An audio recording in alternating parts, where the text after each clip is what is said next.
बागी उम्मीदवारों से क्या पार्टियों को होगा नुकसान। स्वागत है आपका हक की आवाज में, मैं हूं शकील बागमारे।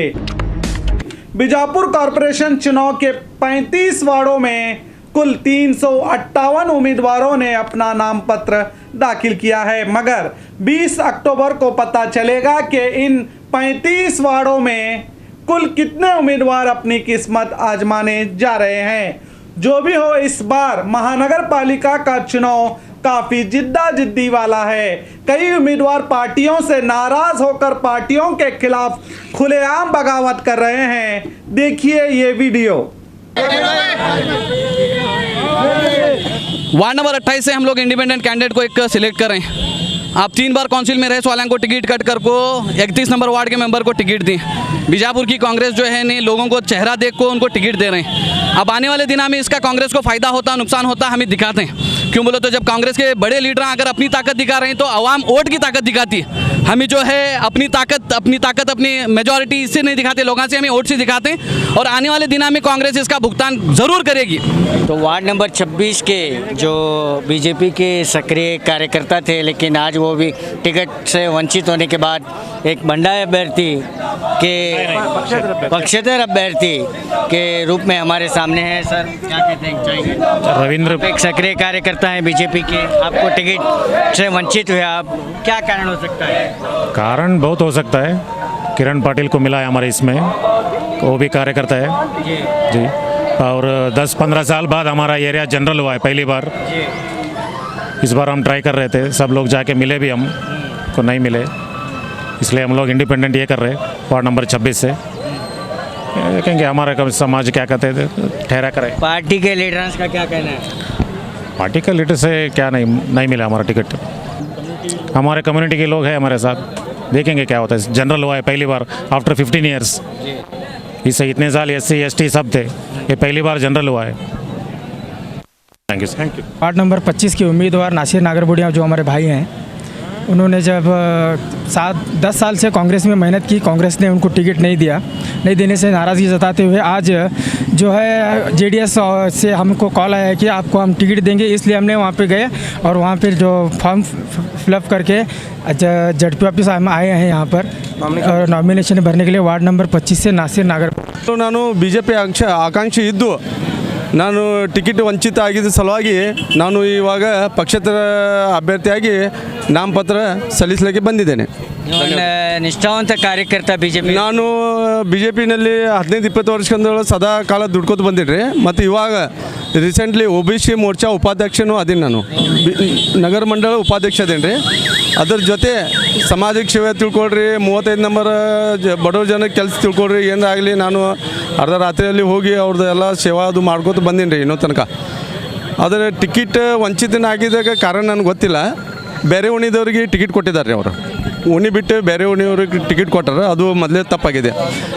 ಏನಾದ್ರೂ 35 ನಂಬರ್ ವಾರ್ಡಿದ ಅಭ್ಯರ್ಥಿಗಳು ಟಿಕೆಟ್ ಕೊಟ್ಟಿದ್ದಾರೆ, ನಾವು BJPಗೆ ಸಪೋರ್ಟ್ ಮಾಡ್ತಿದ್ದೆವು ಸ್ಥಳೀಯರಿಗೆ। ಈಗ ಬಂಡಾಯ ಅಭ್ಯರ್ಥಿ ಅಂತ ನಿಮ್ಗೆ ಘೋಷಣೆ ಮಾಡ್ತಾ ಇದ್ದೇನೆ, ನಾನು ಬಂಡಾಯ ಅಭ್ಯರ್ಥಿ ಅಂತ ನಾನು ಘೋಷಣೆ ಮಾಡ್ತಾ ಇದ್ದೇನೆ।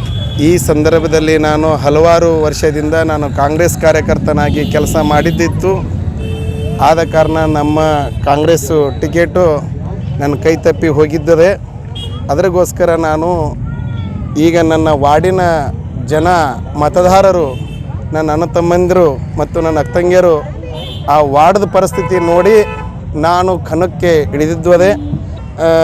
ಮಹಿಳಾ ಜಿಲ್ಲಾ ಕಾಂಗ್ರೆಸ್ ಅಧ್ಯಕ್ಷರಾದಂಥ ನನ್ನ ಸೋದರಿ ವಿದ್ಯಾರಾಣಿ ತುಂಗಳವರಿಗೆ ಈ ಟಿಕೆಟ್ ಕೊಟ್ಟಾರ। ಅಲ್ಪಸಂಖ್ಯಾತರಿಗೆ ಯಾಕೆ ಕೊಟ್ಟಿಲ್ಲ ಅದು ಗೊತ್ತಾಗಿಲ್ಲ, ಎಲ್ಲೆಲ್ಲೇ ಒಂದು ಸ್ವಲ್ಪ ಅಲ್ಪಸಂಖ್ಯಾತರಿಗೆ ನೋವು ಭಾಳ ಆಗ್ಯದ। ಇನ್ನು ಬರ್ತಕ್ಕಂಥ ಈ ವಿಧಾನಸಭಾದಲ್ಲಿ ಬರ್ತಕ್ಕಂಥ ವಾತಾವರಣದಲ್ಲಿ ನಮ್ಮ ಮುಸಲ್ಮಾನರಿಗೆ ಭಾಳ ಅನ್ಯಾಯವಾಗಕತ್ತದ। ಅದಕ್ಕೆ ನಾನು ಕಾಂಗ್ರೆಸ್ ಮುಖಂಡರಿಗೆ ಒಂದು ತಿಳಿ ಹೇಳಿಸ್ತೇನೆ, ಈ ಥರ ಮಾಡಕ್ಕೆ ಹೋಗಬೇಡ್ರಿ। वाटी 25 नंबर शीट है, पहले मैं कांग्रेस में हटती 5 साल कांग्रेस की खिदमत करूं और आखिरी मौके पर कांग्रेस हाथ दी हमारे वार्ड को। उसके बाद मैं MIM का टिकट लेके MIM से मैं नंबर वार्ड से BJP पार्टी से ज्यादा अगर बागी उम्मीदवार दिखाई दे रहे हैं तो वो हैं कांग्रेस के। इनका कहना है कि कांग्रेस ने अपने हाथ के निशान की तरह हमें भी हाथ दिखा दिया। कांग्रेस के बागी उम्मीदवार अब दूसरे कई पार्टियों का हाथ थाम चुके हैं। अब ये बगावत क्या कांग्रेस को कितना नुकसान करती है ये तो नतीजे आने के बाद ही पता चलेगा, मगर हम तो आपसे यही कहेंगे कि अपने वोट की ताकत को जानिए। आपका वोट ही आपका वार्ड का विकास है। जब तक आप बिना सोचे समझे अपना वोट देते रहेंगे तब तक आपका वार्ड विकास से दूर रहेगा। सही उम्मीदवार को चुनिए और अपने वार्ड को विकास के ओर ले जाइए।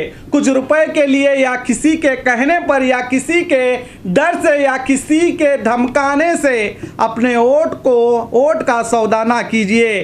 फिर से एक ही बात कहूँगा, आपका वोट आप ही का विकास कर सकता है। सही और ईमानदार उम्मीदवार चुनिए और अपने वार्ड को एक खूबसूरत वार्ड बनाइए। आपका वार्ड खूबसूरत होगा, आपकी सड़कें अच्छी होंगी तो आप और आपका परिवार भी स्वस्थ रहेगा। ये एमएलए एमपी चुनाव नहीं है, ये आपके वार्ड का चुनाव है। अपने वार्ड को साफ रखना चाहते हो, अपने वार्ड को विकास की ओर ले जाना चाहते हो तो पार्टियों के चक्कर में ना पड़िए। जितने उम्मीदवार आपके वार्ड में खड़े हैं इनमें से सच्चा और सही इंसान चुनो जो आपको लगे कि ये हमारे वार्ड के सभी कामों को पूरा कर सकता है। तो ऐसे इंसान को अपना वोट देकर उसे कामयाब बनाइए, ना कि कुछ पार्टियों के, कुछ नेताओं के, कुछ रुपयों के चक्कर में अपने वोट को ना बेचिए, क्योंकि वो नेता वो उम्मीदवार अब फिर आ रहे हैं आपके घर आपका वोट मांगने, आपके वार्ड की हर समस्या को दूर करने का वादा करने, जो पिछली बार भी शायद आपसे किया होगा, मगर आप सभी को पता है कि आपके वार्डों का क्या हाल है। अब आपकी मर्जी, आप ऐसे ही लोगों को अपना वोट देते रहेंगे जो जुमलेबाजी तो बहुत अच्छे तरीके से करते हैं मगर विकास कहीं भी दिखाई नहीं देता। तो चुनते रहिए ऐसे ही नेता।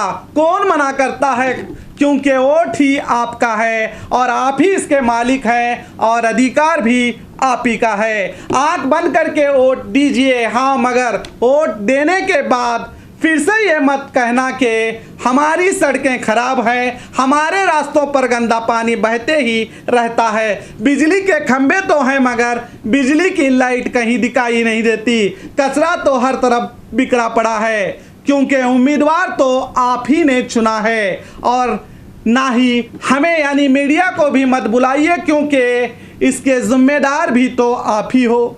समझ में आए तो इस न्यूज़ को ज़्यादा से ज़्यादा लोगों तक पहुंचाइए, ना समझ में आए तो भी कोई बात नहीं, क्योंकि फैसला करने का हक भी तो आप ही का है। तो देखते रहिए हक की आवाज़।